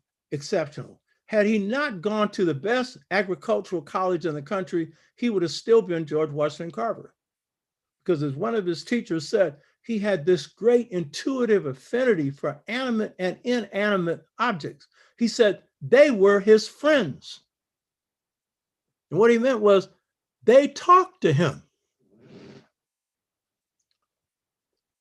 They saw he was a friendly spirit out to help them. Everything that God created is spirit. And so this student, every person has gifts, gifts you brought from heaven. Those gifts are the thing that you picked in heaven, in the presence of God, so that when you came to earth, you'd undergo trials, and those trials would test you on the things that you needed to learn better. But the main thing is you have these gifts, and if you pursue these gifts, they are the basis for you making the best kind of service to humanity. And that's what the human being is here for, to use their gifts to serve a cause greater than themselves. So to break this methodology trap, then what we need to do is to provide a system that recognizes that every human being has gifts that we call the Ka, which literally means destiny, but it's the gifts that you have that if you pursue them, they will play a major part in shaping your destiny. So the best thing a teacher can do is search for the students' gifts and encourage them if they don't already know them themselves. And if they do, encourage them in what they're pursuing. Help them, give them the information that will help them cultivate those gifts. The greatest joy in life is knowing yourself, your internal self, and then pursuing the gifts that arise from that. And in pursuing it, helping others. And that's the real joy in life. And so my book on Seba is dealing with this on a lot of different angles, because there are about 3 different ways that you do this in our culture. And we preserve this in our culture, by the way. We ain't got no culture. Africans in America carried from Africa the system for mastery that's the same as the Dogon. That's something that I realized about 25 years ago. I called Asa Hilliard and was, going to tell him this information, but he wasn't in. I left a message. And so then Asa Hilliard is one of our great scholars, endowed chair at Georgia State, had been dean of the College of Education at San Francisco State, read more than almost anybody I knew, a very kind human being. And so one day he calls me, I'm on the toilet. And so this is how we consult. And I said, Asa, I found out the Dogon system for mastery is the same as the African-American system. We got 3 levels, they got 4. I always, when I'm shaping something, I bounce it off the people who have specialties in that area. So in this particular case, Asa was an educational psychologist, came from a family of educators. And he said, whoa, that's deep. So I'm telling you, I got the paradigm, baby. I taught for 40 years, university levels, 16,000 students at elementary school, junior high school, didn't teach at high school in the public school system, and then set up our own independent Black school that has been operating since 1972. And my goal in teaching has always been to touch the students' light, encourage them to be what they already are. And by the way, that's what I'm trying to do with this show, touch your light, so your light shines. And if it's already shining, shine brighter. And if it's already bright as it can be, and whatever level you're at, share it with other people, including people on this show, including me. I like to learn from it. So that's the key thing. It's not enough to have the information. You have to have the system for transformation when it comes to your destiny. Sixfold stages deals with identity. This deals with destiny. And by the way, traditional Africans did not have to deal with identity. Their cultures were already intact. The other thing in creating models for just societies, and this one is real key, we know, particularly among the younger generation, real problems in male-female relationships. And we know now the marriage rate is real low among Blacks. 29% of Blacks are married. And for 100 years, 75% of our families, two-parent households. Extended family communities really help those families remain strong. But as I pointed out, and before you read this book, The Integration Trap, you see it in greater detail. The forces that have hit Black communities since 1968 have really fragmented Black families and put us in the position, as God told me, of choosing between two cultures. So now singlehood seems more normal for a lot of people than marriage, even though a lot would like to be married. And some people are getting comfortable in being single.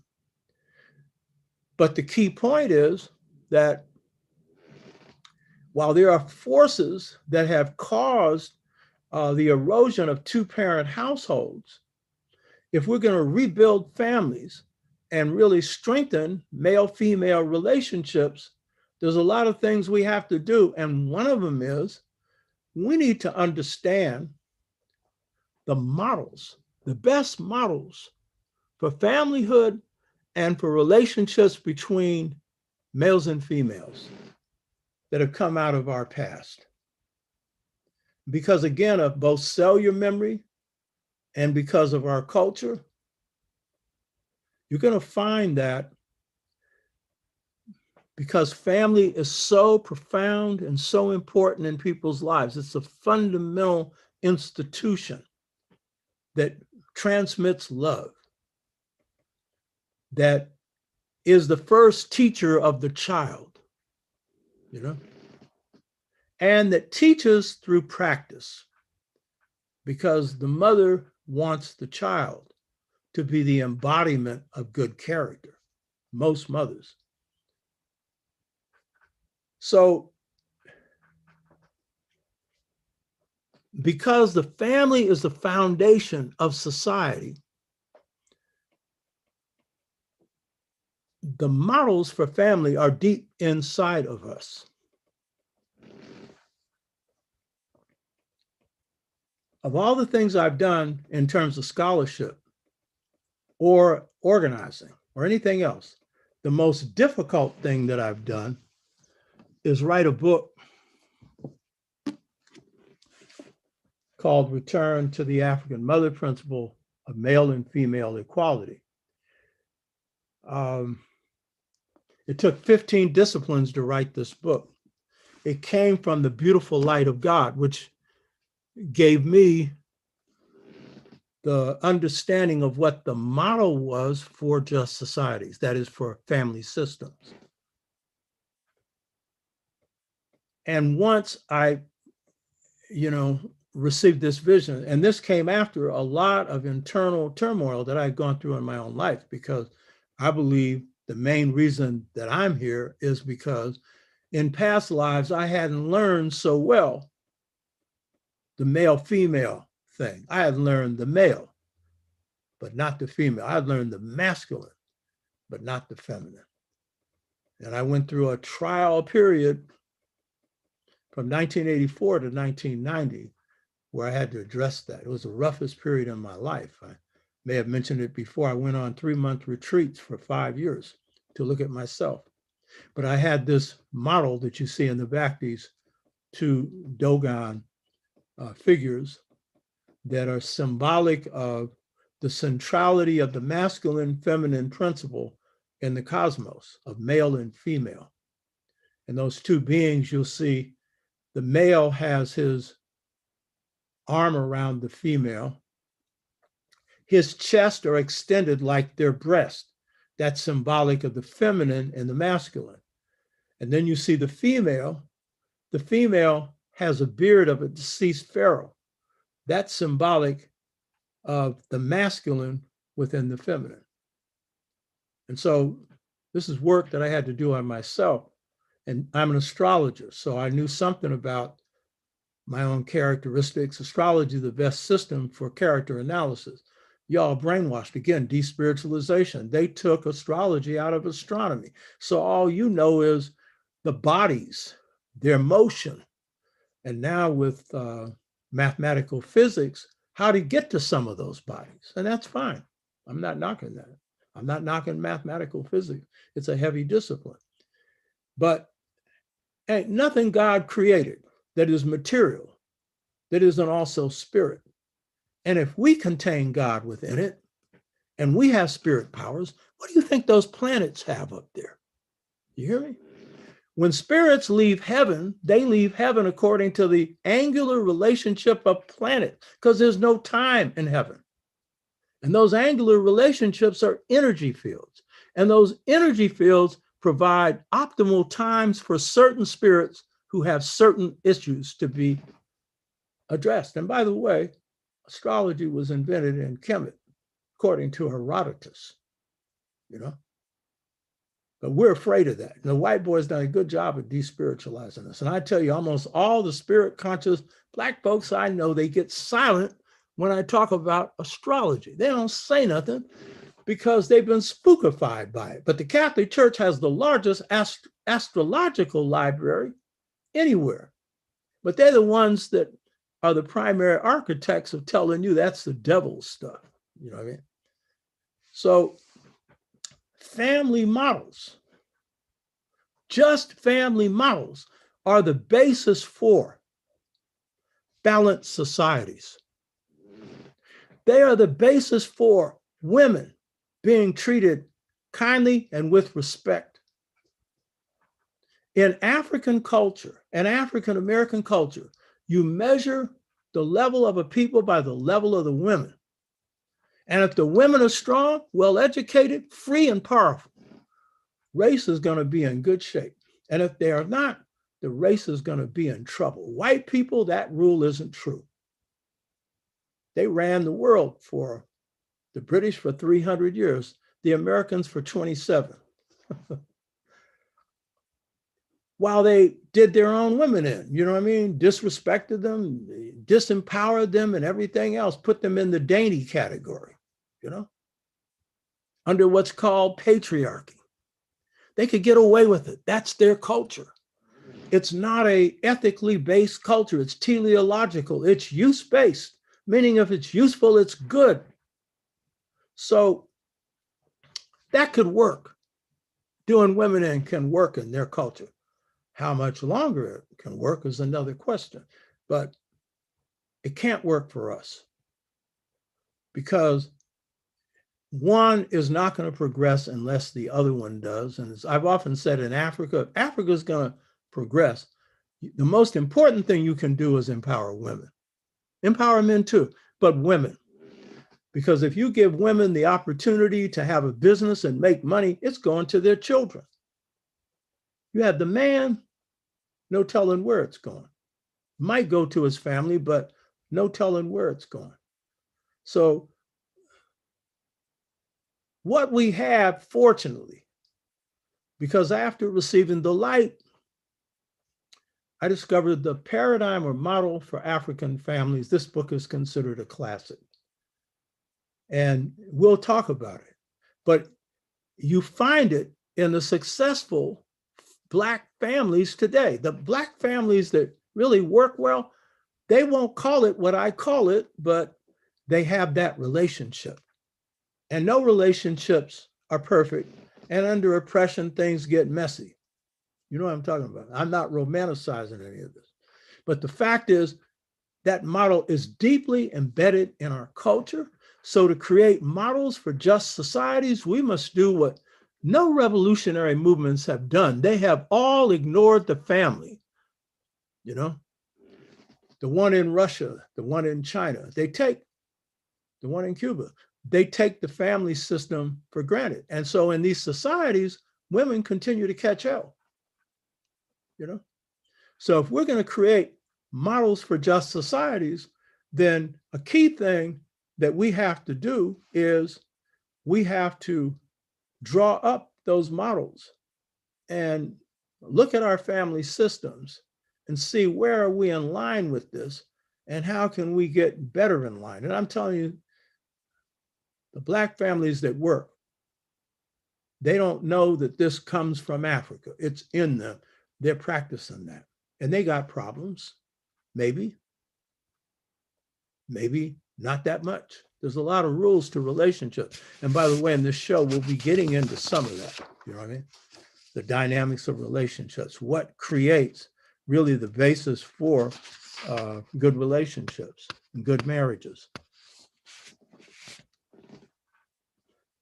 The final one that I'm going to deal with here, models for just societies, we said that capitalism is one of the three biggest problems, is how do we create societies where you don't have rich and poor? How do you do that? Now, we've had revolutions in the 20th century that proclaimed their desire to do that. And they generally called themselves socialists. And their goal was to redistribute wealth equally. That's what they said. But when they came into power, very often an elite was in control. And very often they were reproducing the systems that they had before. In Russia, Stalin, and I think no telling what Lenin would have done. He was one of the leaders of the revolution. Had he not died early, Stalin was a pure gangster and he killed a whole lot of his people, maybe more than the Germans killed in World War II. The Russians lost 27 million people in World War II. But he was behaving like a czar. But he was coming up off a family system of patriarchy in which the people of Russia had been ground into the dust. And women were really abused and mistreated. Alcoholism is ripe in Russia for a lot of good reasons. Life is miserable. It's been better lately, but it's still not what it could be. Russia should be the third or fourth ranking power in the world. But for a lot of reasons, and bad leadership is one of them, they aren't. But the key point is the so-called movements for change in the 20th century, they claim to be about redistributing wealth, didn't succeed very well in doing that, and very often ended up with dictatorships. In the case of China, they have chosen capitalism as their way to take 400 million people out of poverty, but also create great wealth disparities. So the question is, in thinking about models for just societies, what do we have to offer? And say, I would argue this, the main reason why socialism failed in the West, that is in Russia in particular, is that the West, doesn't have a caring culture. That is, humanism is not at the heart of Western culture. And they do not have a history of sharing economically. And so to create something on a theory isn't good enough. So what do we have? We have a history of sharing that is called communalism. That means the air, the land, and the water is owned by no one, but can be shared. And that the responsibility of the person who shares the land, air, and water is to leave it in better condition than they received it. Native Americans would impose capital punishment on a person who defecated in a stream of water because they're poisoning the stream for all creatures. So in the villages of Africa, the communal ethos still prevails. And in fact, in Africa, if you buy land in Africa, it's usually for only so many years. That's a compromise. Before, you couldn't buy it at all, but now it might be a 99-year lease. After that, it reverts back to the king of the village or, to the people. And the kings never owned land. In America, we couldn't practice this idea of the land and air, and water being shared because you're under capitalism. But we had the ethos of sharing. Ella Baker's grandfather owned a large number of acres of land. He subdivided it among his family. And when people were hungry in his community, he would get a loan from the bank to give people money. And then when he could raise the money again, he'd pay off that loan. But that was a communal ethos. Or we survived depressions by sharing when white people were starving. That's the communal ethos. So we need a modern form of communalism. And by the way, the most important gain of the Mexican Revolution under Emiliano Zapata and Pancho Villa, Zapata leading the revolution in the South, Villa in the North, the most important gain was the gain of communalism, because the Mexican is a mixture of African, Native American, and Spanish, funded more Indian than anything else, but those two as well. The African and Native American both share a communal value. And so the one thing enshrined in the Mexican Constitution was the right of farmers to have their own land, coming under the communal ethos. But when Bill Clinton came in with NAFTA, he ended that. Bill Clinton has done more damage to the planet than almost any president. You hear me? And so one reason you had a lot of Mexicans coming across the border is they could no longer compete with US multinationals. And as a result, they had to go elsewhere to, make money to feed their families. So communalism was a gain. Today, in terms of rebuilding economics in the Black community, one of the best things to do is cooperative economics. And I'm not opposing Blacks who own their own businesses. That's the second largest employer for Blacks. And we've lost 40% of our businesses through COVID. 40%. And right now, that rescue package, 1.9 billion that Biden has money for small businesses. We need to see that money goes to small business, because a lot of that money from the other rescue programs did not. So ultimately, we need a society where a handful of people don't have everything and everybody else doesn't have anything else. And we have models for that. So I want to wrap this up by saying that we are spirits having a human experience, that our real power resides inside ourselves, our power to be more better, our power to see beyond what we're experiencing today so that we can have a better tomorrow. This is where we have to go. We have to prepare for the future while at the same time dealing with the present and living in it and drawing from the past. And the more deeply you draw from your past, the further ahead you can see. Being amnesiacs is no good. You know what I mean? We're historical amnesiacs. We're not cultural amnesiacs. That is, our culture's in it. But our history, a lot of us don't know it, and some of us comfortable not knowing it. And so then those who have the longest view of the past is going to have the greatest advantage in the race of life.